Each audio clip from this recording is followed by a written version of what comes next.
E aí, pessoal, beleza? Como é que vocês estão? Tranquilo? Então, novamente, o canal Direto Cerrado traz para vocês uma entrevista, um bate-papo. E dessa vez a gente trouxe um camarada, um colega, um amigo lá de Ribeirão Preto, um grande militante da educação municipal de Ribeirão Preto, um cara que eu conheço de longa data aí, Leonardo Sacramento, o professor Léo Sacramento. O canal ele é um canal aqui de Goiás, mas a gente tem que trazer também colegas que consigam debater de maneira profunda, inteligente, de uma maneira que traga as pessoas, de fato, a querer compreender alguns ingredientes dessa conjuntura política tão conturbada. Então, Léo, agradeço muito a sua presença aqui conosco. Eu que agradeço, Zé. É sempre um prazer discutir, debater aspectos relativos à conjuntura contigo. Legal, legal. Só deixar claro, é bom colocar que o Léo ele é professor, né? Ele trabalha no IFSP, Campus Sertãozinho. Ele tem um doutorado, fez um doutorado pelo UFSCar em Educação. Ele é militante na área da educação, inclusive muitos gestores da política municipal de Ribeirão Preto, eles às vezes têm pesadelos com o Léo, porque o Léo é um cara extremamente engajado na causa das políticas municipais de educação lá na cidade de Ribeirão Preto. E ele publicou também um livro que chama-se A Universidade Mercantil, um estudo sobre a universidade pública e o capital privado. Atualmente, o Léo ele tem pesquisado o movimento conservador brasileiro. Mas eu vou pegar um pouco esse gancho do debate sobre a educação, Léo, para te fazer uma pergunta. No Brasil, hoje, nós temos cerca de 130 mil escolas paradas. Daí, aproximadamente 47 milhões de estudantes que estão sem aulas presenciais. Essas escolas não precisarão cumprir os 200 dias letivos, né? Só que elas vão ter que manter a carga horária de 800 horas. A pergunta que eu te faço qual que seria a saída nesse contexto todo turbulento para que a gente consiga garantir, de fato, o aprendizado dos estudantes brasileiros, pensando não somente em garantir o cumprimento da carga horária? Como é que fica a situação? O que você acha disso? Bem, eu acho que, de certa forma, tanto a medida provisória quanto os debates que se avolumaram nas redes sociais e nos meios de comunicação sobre os dias letivos, né? É a mesma discussão com a mesma perspectiva, talvez, sobre a ideia de que aconteça o que acontecer, a economia deve continuar a despeito da conjuntura e do que vem acontecendo do ponto de vista da pandemia. Então, parece que houve uma discussão completamente retrógrada, sem sentido, sem fundamento. Ora, se tem uma pandemia e na Lei de Diretriz e Base da Educação existe uma previsão, portanto, uma previsão infraconstitucional, existe um parecer do Conselho Nacional de Educação quando da gripe do HN1, né, que ocorreu ainda na gestão do Lula. Então, existe um acúmulo, né, sobre como a escola como se deveria pensar sobre isso, mas, de certa forma, nós percebemos que que essa conjuntura está favorecendo uma perspectiva bastante conservadora, uma perspectiva conservadora ligada às políticas neoliberais de implantação total, né? Então, sobre todos os espaços e todos os direitos sociais assegurados pela Constituição Federal. Então, a bem da verdade, nós não deveríamos estar discutindo isso, né? O ano deveria deve-se encerrar as atividades temporariamente, né? Nós não sabemos exatamente quanto tempo isso vai durar. Então, quem lê um pouco sobre as estatísticas que estão sendo formuladas no âmbito das universidades públicas brasileiras, nota que não há qualquer perspectiva de que isso seja sanado no mês de abril ou no mês de maio. Portanto, isso minora, prejudica bastante qualquer ideia de realizar os 200 dias letivos ou mesmo as 800 horas. E nós deveríamos, a bem da verdade, estar discutindo aqui meios para que os alunos, quando retornar, se retornar, né, brevemente, como que a escola poderia garantir os processos de aprendizagem. O fato é que nós vivemos num país extremamente desigual.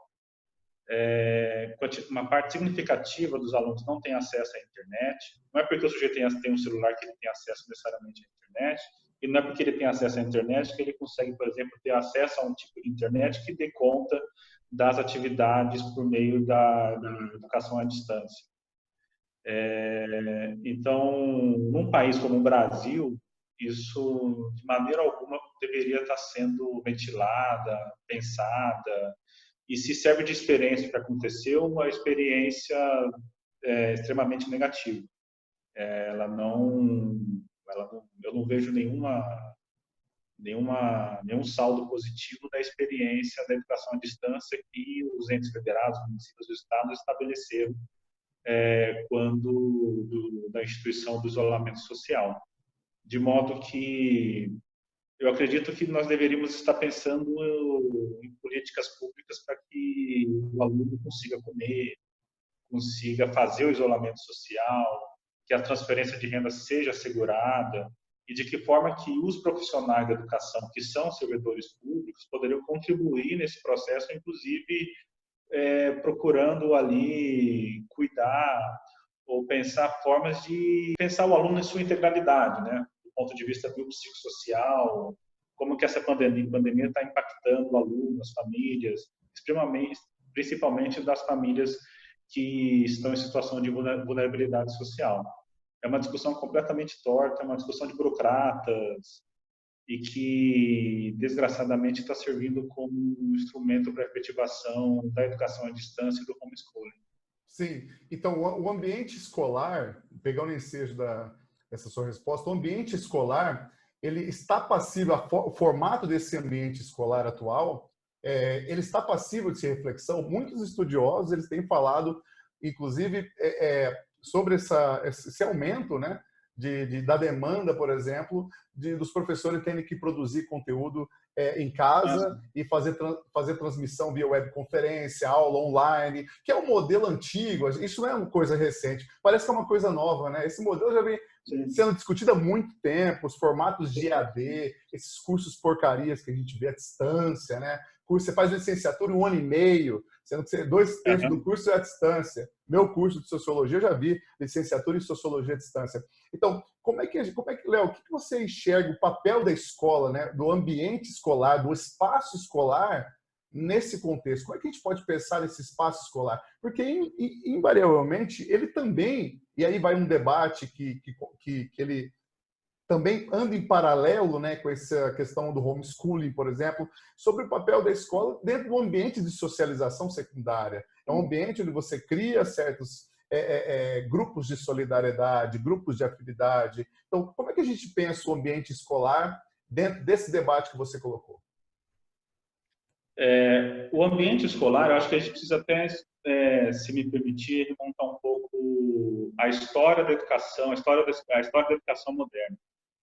Quando ocorreu a Revolução Francesa, um princípio da Revolução Francesa, que é a educação pública, gratuita, universal e laica, esses princípios foram princípios construídos na cabeça dos revolucionários, né?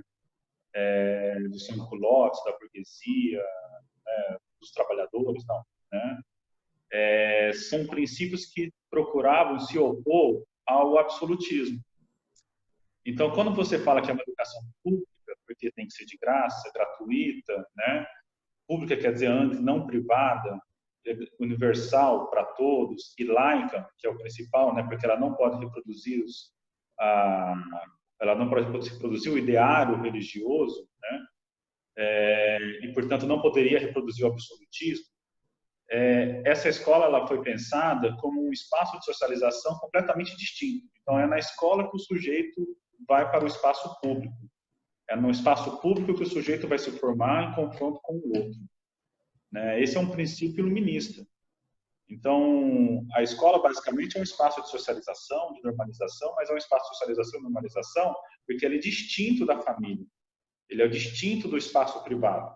Então, a escola é um espaço público que foi criado para justamente que a família não reproduza os preconceitos e os preceitos da socialização privada, né, dos interesses privados dos pais. ou dos interesses privados da igreja, ou dos interesses privados do rei. Então, por isso que você tem um debate público, uma escola pública, para que o sujeito se socialize de uma maneira, se socialize num espaço, num ambiente devidamente público, né? Esse é o princípio da república. E o homeschooling, a educação à distância, eles simplesmente, eu encaro eles como instrumentos antiluministas, né? São instrumentos obscurantistas. Por quê? Porque a partir do momento que você diz que o sujeito deve retornar à família e ter a família como espaço privilegiado de socialização, você está constituindo o privado como um instrumento preciso de efetivação da socialização e da constituição da cidadania do sujeito. Só que a constituição da cidadania se dá somente no espaço público, se dá no espaço privado. O espaço privado, inclusive para os iluministas, é um espaço de reprodução de preconceitos. Por isso que na escola, a escola ela procura se fundamentar num currículo mais próximo possível do conhecimento científico. Então, a ideia da escola, inclusive, ser um esteio de transmissão do conhecimento científico, é para se opor, né? Ela se opõe historicamente aos espaços privados de reprodução de preconceitos de interesses privados. Assim sendo, todos esses instrumentos que foram criados pelo neoliberalismo, né, no sentido de você fazer uma educação mais barata possível, com a maior capacidade de rentabilidade possível, né, são instrumentos que destoam e colidem completamente com o princípio da educação moderna, né? Não é antimoderno, é antiluminista, é obscurantista. O homeschooling ainda acho que é uma maneira brutal e abissal de submeter o aluno a uma particularidade. Imagina você viver da educação infantil até o ensino médio somente com a sua família, né? Olha o grau de autoritarismo, né? Você proíbe o aluno de ter, você proíbe a criança, você proíbe o jovem de ter o direito a uma socialização mais ampla do que a família pode oferecer, né? Então, é autoritarismo. Inclusive, eu vejo como uma das faces autoritárias do neoliberalismo na educação. E nesse caso, Léo, alguns estudiosos também têm falado sobre as consequências, os resultados dessa pandemia na educação.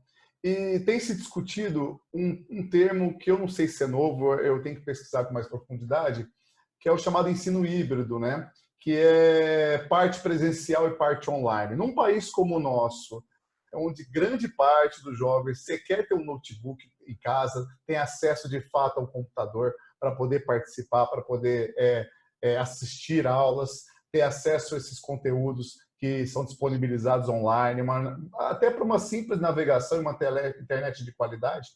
Eu fico me perguntando, essa ideia do ensino híbrido, você acredita que isso vai ser de fato uma consequência? Isso vai acabar ocorrendo, esse debate vai entrar com força quando esse surto da pandemia der uma amenizada no país?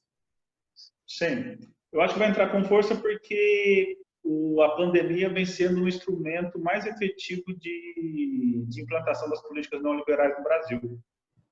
Essa é uma coisa até que nós vamos discutir depois sobre a questão do conservadorismo e da desigualdade, mas historicamente os países menos desiguais eles passaram por grandes processos de redução da desigualdade com ataque à concentração de renda, né? E você pega a Europa, por exemplo, as duas guerras, elas foram muito efetivas nesse aspecto. E o Brasil é um dos países, o Brasil, a América Latina como um todo, né, é um país que tem uma desigualdade econômica e social tão gigantesca que impede a constituição de um sistema, né? Então, você tem muita dificuldade de construir um sistema uniforme para todo o Brasil, não só em função das diferenças regionais, mas principalmente em função da desigualdade econômica, seja regional ou desigualdade econômica entre as classes sociais. E nós estamos no contexto de 3 anos, né, em que todos os dados da PNAD contínua do IBGE dão conta de aumento brutal da desigualdade e de aumento da concentração de renda daquele 1% mais rico. né? Então, nos últimos 2 anos, o Brasil aumentou a desigualdade. E aumentar a desigualdade significa, e isso as pessoas não têm em mente, né? Um aluno que não tem saneamento básico, não é que ele tem dificuldades ele tem dificuldades de aprender só, né? Ele não tem condições para ter dificuldades de aprender. As condições objetivas, elas são muito perversas. Então, como você vai fazer uma tarefa? Isso para coisas muito simples e tradicionais. Então, você vai pedir para fazer uma tarefa de casa, muitas vezes os alunos não têm a mesa. E esses alunos essas crianças vivem numa casa de 2 cômodos. Então, aqueles alunos que conseguem fazer, fazem no chão. Não tem parece uma coisa simples, né? Mas o fato de você ter uma mesa e uma cadeira não é uma coisa universal no Brasil. Não são objetos universais no Brasil. Não é só questão do aluno ter o cantinho para estudar. Não, às vezes não tem a mesa nem mesmo para comer, né? As pessoas comem afastadas, comem no chão, na cadeira, etc. E, objetivamente, o sistema híbrido ele atende uma parcela do mercado. O neoliberalismo ele não tem a perspectiva de atender a todos. Por mais que o discurso seja universal, o objetivo nunca é atender. O objetivo é ter sempre uma parcela mais significativa possível do mercado, que nunca é universal. Então, o discurso é universal, mas é lógico que quem faz o discurso da educação híbrida, de que o mundo pós-pandemia, né, a educação pós-pandemia gerará necessariamente uma educação híbrida, essa pessoa que faz esse discurso sabe que essa educação, esse tipo de educação não é universal, né? A educação à distância, ela tem um índice de evasão absurdo, né? Isso daí no ensino superior. Sim. Né? O ensino médio brasileiro, presencial, já tem um índice de evasão gigantesco e grotesco, né? Comparado a padrões internacionais. De modo que, quando você impõe ou estipula mais um elemento da educação, né, mais um instrumento para a educação, né, eles chamam de educação híbrida, muito provavelmente esse elemento novo não servirá para diminuir a evasão, porque vai aproximaria o aluno do conteúdo, porque seria mais fácil acessar. Não. O que os dados comprovam, que as pesquisas científicas comprovam, né, isso é muito importante hoje, né, que as pesquisas científicas comprovam é que a educação à distância costuma ser um instrumento muito efetivo para o aumento da evasão. De modo que quem faz esse discurso está fazendo um discurso para uma parcela específica da sociedade brasileira, né, para algo em torno ali de 30%, 40%, né, da população brasileira. 50% da população brasileira não tem acesso a saneamento básico. Uhum. Sim.